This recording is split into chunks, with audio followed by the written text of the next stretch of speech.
Hello at welcome sa new video ng Para Sa Pera TV.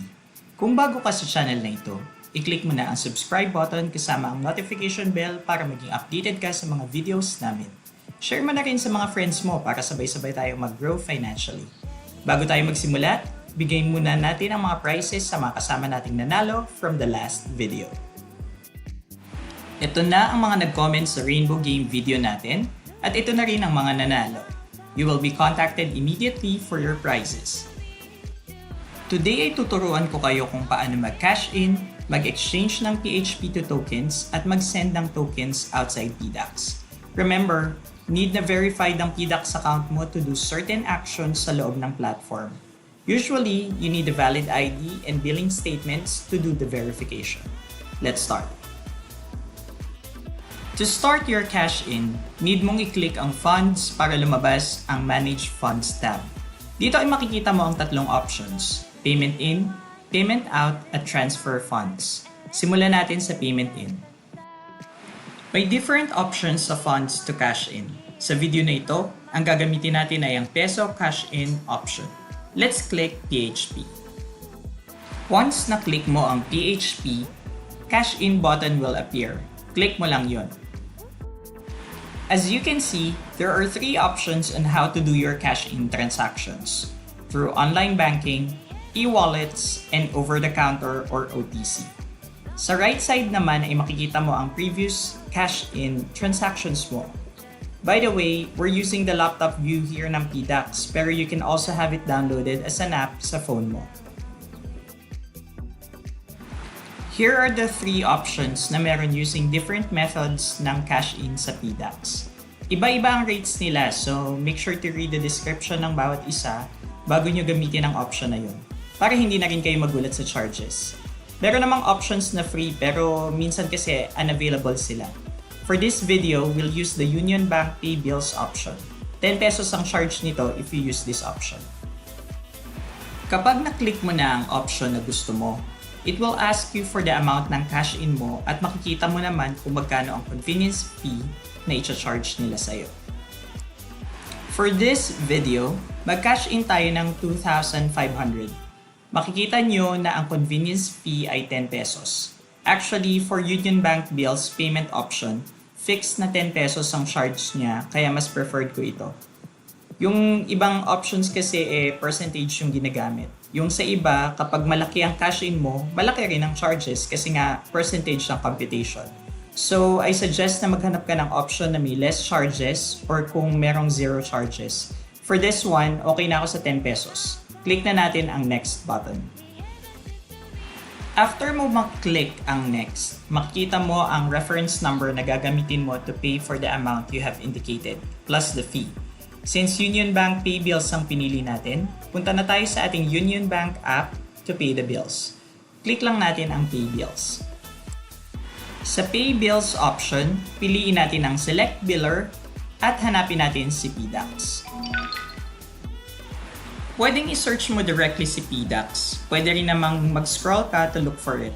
Either way, basta si PDAX ang piliin mo dahil doon tayo magbabayad. Once napili mo na si PDAX as your biller, ilagay mo na ang reference number. I suggest na i-copy and paste mo yung values para sure na hindi ka magkamali.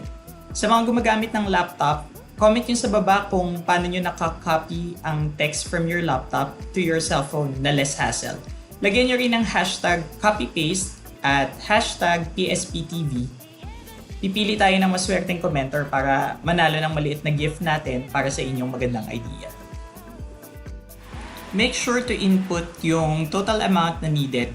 Ito yung kasama ang visa. So for this one, 2,510 ang need nating ilagay. Next na natin to pay.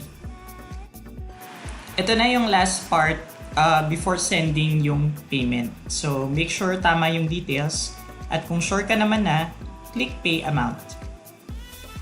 You'll receive a confirmation na nabayaran na ito. Usually, real-time nag-a-appear ang payment using Unionbank's platform. So, let's go! Let's check our PDAX account. Ayan. As you can see, na-credit na ang cash-in natin na 2,500. Mapapansin nyo na may dalawang parts ang bawat wallet natin. may primary at may exchange. Ang primary wallet ay yung mga non-trade transactions katulad ng cash in and cash out o di kaya naman ay yung pagsisend or pag-receive ng currencies. Diyan mapupunta sa wallet na yan yun. Ang exchange wallet naman ay kung saan nakastore yung fiat currencies and cryptocurrencies mo na maaari mong i-trade ang laman. For this video, since may PHP tayo, let's pretend na gusto nating dagdagan ang LTC natin. So, we'll convert our PHP to LTC. First is to click Funds tab.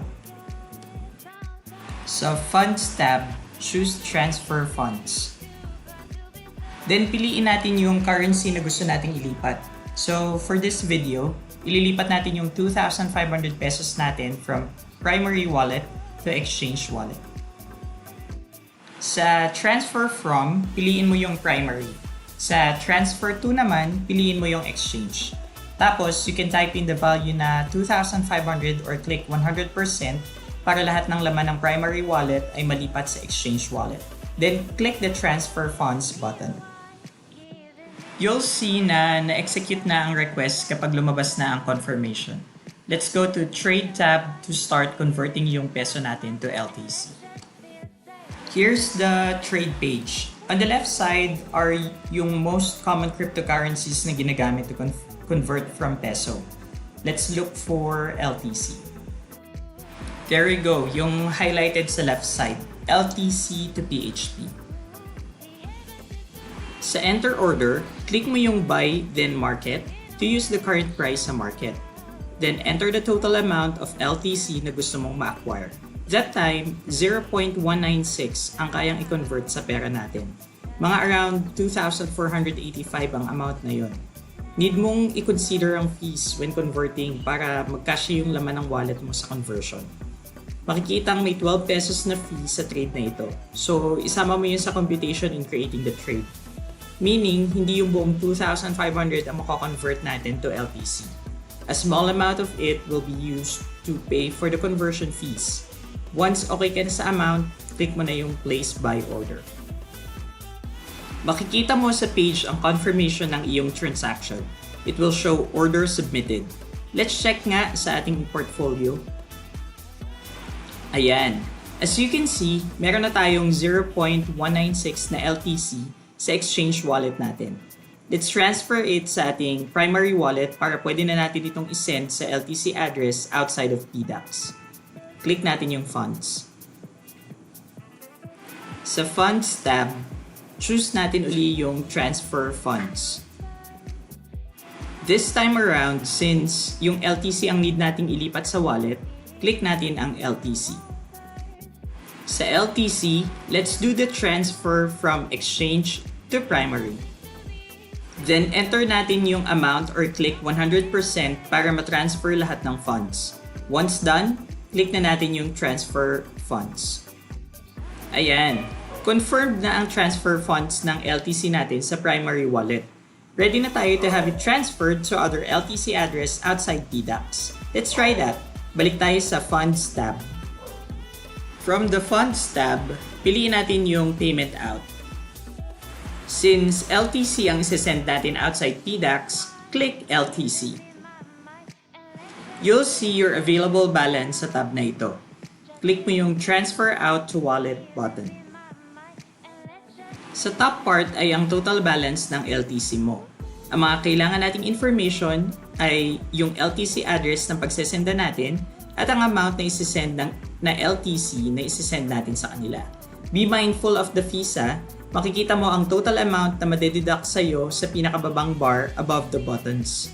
Let's try putting values sa mga boxes for example. Ayan, nalagyan na natin ang values sa mga boxes. Mapapansin nyo na 0.194 lang ang isisend ko, pero ang total na madededuct sa LTC ko is 0.196.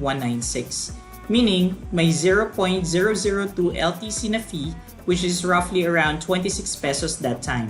Let's click the Payment Out button since confirmed naman na at tama ang mga details na nilagay natin. For most payment out requests, need na naka-on ang two-factor authenticator. Iwas mistake and hack na rin ang mga options na ito. For this one, I'm using Google Authenticator sa ating 2FA. Let me just enter the values from my Google Authenticator para mag-proceed ang payment out request natin. Ito ang confirmation page na done ka na sa request mo. Remember, request ang keyword dyan kasi may last step ka pa. Ito ang last step na madalas nakakalimutan ng mga bago or even yung ibang seasoned na sa PDAX. Na-overlook nila ang email for the payment out confirmation. Need buksan ang email na ito at i-click ang Confirm Payment Out button para ma-initiate ang pag-send ng crypto mo. 10 minutes lang ang validity ng button na ito so you have to make sure na maklik ito before it expires. Otherwise, babalik ang LTC mo sa wallet mo and you'll have to do the payment out process all over again. Nilagay ko ang website ng PDAX sa description box at ang referral code ko kung gusto mong makareceive ng free crypto from PDAX. Sana ay may natutunan kayo sa video na ito. Kung may content suggestion ka, feel free na ilagay yan sa ating comment section and we'll try our best to create content sa mga topics na may pinakamaraming request or very timely. Thank you for watching at hanggang sa susunod na video. Happy earning!